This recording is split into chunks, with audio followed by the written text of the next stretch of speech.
integrantes formalmente designados se reúnan para elegir al nuevo representante del Ministerio Público por un periodo de 3 años. Está con nosotros Cruz Silva, ella es periodista, abogada y coordinadora del área Justicia Viva de IDL. Gracias, Cruz, por estar aquí esta mañana con nosotros. Gracias a ti por la invitación. Entendemos que son 6 los espacios o los sitios o las vacantes que deberían conformar la Junta de Fiscales Supremos. Zoraida Ábalos, Pablo Sánchez son 2 fiscales supremos titulares. Ahora se han designado a 2 nuevos, pero todavía estaría pendiente 2 nuevos fiscales supremos, ¿no? Ese es el escenario. Así es, ese es el escenario y si bien es cierto, este es un proceso nuevo llevado a cabo por la novísima Junta Nacional de Justicia, lo que desde sociedad civil nosotros hemos identificado son algunos retos todavía existentes y relacionados con la práctica anterior del Consejo Nacional de la Magistratura. Si bien en este momento contamos con nuevos integrantes, muchos de los cuales tienen una reconocida trayectoria ética irreprochable en lo que hicieron cuando fueron ministros de justicia o jueza, cierto es de que todavía hay algunos problemas y preocupaciones. Por ejemplo, nos preocupa que el cuadro de méritos haya sido producto de evaluaciones que no necesariamente han evaluado de una forma debida algunos cuestionamientos cualitativos sobre la trayectoria profesional y algunos cuestionamientos relacionados con la garantía de independencia e imparcialidad en el cargo que pudieran ofrecer estos postulantes. Si uno evalúa cada una de las partes del concurso, va a identificar que se basa en conocimientos teóricos, prácticos, en lo que pudieron hacer académicamente hablando, algunos títulos, años como abogado o como fiscalías, y no necesariamente en las entrevistas se hablaron sobre cuestionamientos en común por parte de los integrantes de la Junta respecto de los postulantes. En ese sentido, ha quedado en el aire algunos cuestionamientos que sí preocupan sobre la apariencia de independencia que estas personas puedan otorgar al cargo en que han sido elegidos. Y lo que también preocupa es que pareciera que la Junta se está ciñendo finalmente al cuadro de méritos plasmado, y esto es peligroso. Ya hemos tenido una experiencia pasada en donde postulantes muy cuestionados como el entonces juez supremo Inostroza Apariachi o el señor Mateo Castañeda en su momento, en los años 2009-2010, se encontraban en los primeros cuadros de méritos, y en su momento el entonces Consejo Nacional de Magistratura, que no fue el que explotó en el año 2018, señaló de que no los iba a nombrar aunque estuvieran en los primeros lugares de los cuadros de méritos, porque habían cuestionamientos muy sustentados que no garantizaban la idoneidad para el cargo. Y cuando hablamos de cuestionamientos, estamos hablando de situaciones que involucran dentro de sus funciones como jueces o fiscales, en este caso, ¿no? Estamos hablando, ¿y te refieres en particular a los 12 o a los 2 que han sido seleccionados? Particularmente nos estamos refiriendo a los 2 que han sido seleccionados, y ahora vamos a comentar un poco por qué, y también al tercer lugar y al cuarto lugar, que si se continúa con el criterio de elegir como titulares a los que han quedado en los primeros cuadros, en los primeros lugares del cuadro de mérito, estaríamos dejando de lado la evaluación sobre estos cuestionamientos hacia la garantía de independencia que puedan ofrecer en el cargo. Respecto del segundo lugar, que ha sido nombrado como fiscal supremo el doctor Villena, lamentablemente lo único que se conoce es este cuestionamiento de esta reunión, agasajo que se le hizo en el Ministerio Público, que efectivamente no estaba de acuerdo con las funciones ni con el espacio, ¿cierto?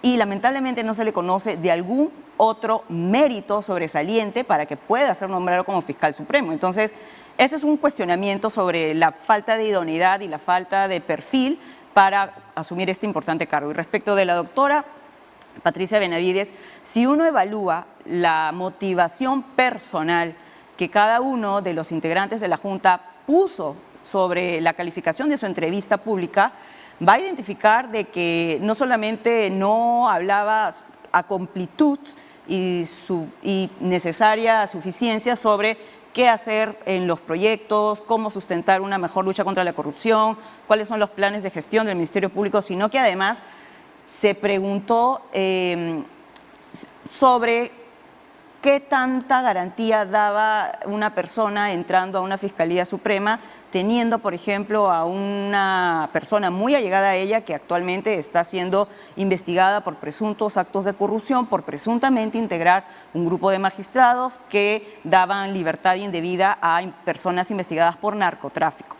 Entonces, ¿qué garantía da que una persona con este perfil no necesariamente suficiente sobre la planificación del Ministerio Público y con estas relaciones realmente peligrosas, qué garantía da a la ciudadanía de que hay una total garantía de independencia y de objetividad? El tercer cargo, que es la doctora Delia Espinosa, ha sido también una magistrada cuya trayectoria ha sido escrutada por los medios de comunicación, concretamente en este caso por IDL Reporteros, entre otros. Y se habla sobre algunas actuaciones presuntamente indebidas, por ejemplo, que habría tenido respecto del caso Orellana. La fiscal Barreto ha identificado y ha presentado algunos cuestionamientos sobre un supuesto especial interés sobre el desarrollo de estas investigaciones. Y hay otros casos que no, lamentablemente, dicen bien de ella en relación a casos semejantes a la Orellana, como el de Sánchez Paredes, por ejemplo. Entonces, si la Junta va a seguir identificando los nuevos fiscales supremos en base 100% con el cuadro de méritos, se viene una perspectiva muy negativa para la nueva conformación de la Junta de Fiscales Supremos. De acuerdo. Entonces, eso significa que, porque entiendo que el 22 de junio debería definirse a los dos nuevos fiscales faltantes. No necesariamente van a corresponder al tercer y cuarto lugar de la lista, sino que pasarían a una nueva evaluación para, con los 10 que han quedado, se tengan que seleccionar a los dos siguientes. ¿Es así o necesariamente habría que designar a los que quedaron en tercer y cuarto lugar? Mira, ellos en estos momentos se encuentran en la condición de candidatos en reserva.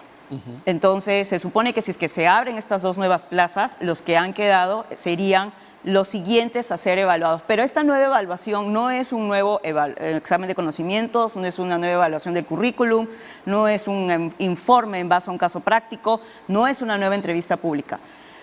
¿Y entonces cuál es el criterio? En principio, el criterio, según lo que se ha conocido, sería la sumatoria de los puntajes que dan como producto el orden en el cuadro de méritos. Y por eso nuestra preocupación. Se supone de que cada integrante de la Junta, por ejemplo, en la evaluación curricular, pone un puntaje. Se hace la sumatoria de todas las etapas de evaluación y arroja estos puntajes finales que definen los puestos en el cuadro de méritos.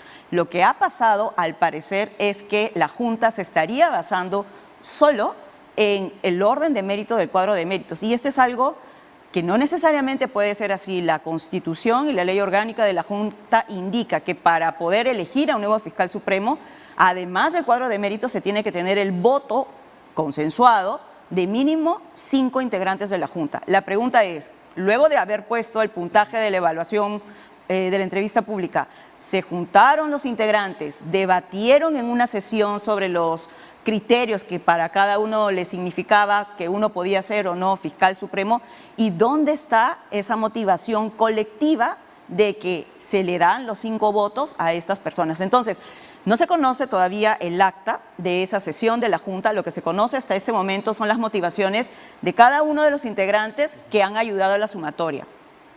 Por eso es que se dice que finalmente la puntuación del cuadro de méritos estaría solamente definida por la sumatoria y no habría, porque todavía no se conoce y esperamos que la Junta pueda hacer evidente cuál fue el debate interno para que se siguieran finalmente por el lugar que ocuparon los postulantes en base a la sumatoria de los puntajes de cada parte de la evaluación. Falta conocer cuál fue ese debate y cómo así la Junta en conjunto, no cada integrante por su lado, identifica que una persona como el magistrado Villena puede estar en un cargo como este, ¿no? Eso es lo que falta. De acuerdo. Lo que sí es cierto, Cruz, es que ahora la sociedad civil, la colectividad, está muy atento de lo que está pasando.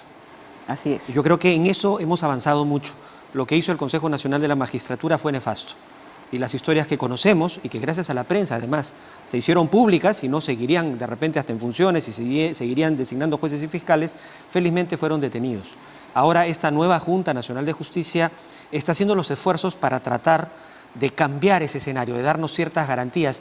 Sin embargo, entiendo que todo el aparato que tenía el Consejo Nacional de la Magistratura sigue siendo la fuerza operativa de la Junta Nacional de Justicia, que también es otro de los problemas que tendrían que resolver, esperemos, pronto, ¿no? Sí, sí, en su mayoría lo que tú has señalado es correcto, ¿no? El aparato administrativo sigue siendo el mismo y una de las cosas que a nosotros particularmente nos preocupan es que personal administrativo, técnico, de dirección, que en su momento tuvo cuestionamientos y tuvieron mínimamente llamadas de atención por su actuación, continúan en la Junta. Por ejemplo, la directora de la Comisión de Selección y Nombramiento actual es la doctora Beatriz Gerí, y también fue la directora de la Comisión de Selección y Nombramiento anterior en el concurso, por ejemplo, donde fueron nombrados Inostro Pariachi, Tomás Gálvez, Ángel Romero, Víctor Raúl Rodríguez Montesa y otros en el año 2015, 2016. La mayoría de ellos han resultado destituidos por la Junta Nacional de Justicia, ¿no? Y no solamente eso, sino que, fíjate, la Junta, en esta evaluación para magistrados supremos, ha tenido que reconocer el error de una sumatoria errada de un curso de capacitación para poder acceder al cargo de Supremo. Y esto, en principio, debió haber sido algo que no sucediera y que estaba bajo la responsabilidad de la dirección, entre otros funcionarios, de la Comisión de Selección y Nombramiento. Entonces, la pregunta es, ¿por qué estamos arrastrando estos errores y a funcionarios que en su momento han visibilizado que no son competentes para identificar estos serios errores en los procesos de selección? Pero además, la Junta nos comenzó a dar esperanzas de cambios respecto del Consejo Nacional de Magistratura, pero le está haciendo realmente difícil apuntar hacia ese objetivo. Ha avanzado con diversos procesos disciplinarios que tú acabas de mencionar, ha avanzado en el inicio, por ejemplo, del proceso de evaluación y ratificación, de la evaluación del desempeño, pero en la selección de la Autoridad Nacional de Control del Ministerio Público, el señor Juan Carlos Fernández Gerí, tuvo un tremendo error. Tanto así que en este momento ese nombramiento ha quedado prácticamente en los hechos suspendidos, porque en su momento no pudo evaluar debidamente una denuncia de corrupción, de presunta entrega o convenio de 80.000 soles para actuar en el 2013-2014 por un caso de asesinato de una alta autoridad del gobierno regional de Amazonas.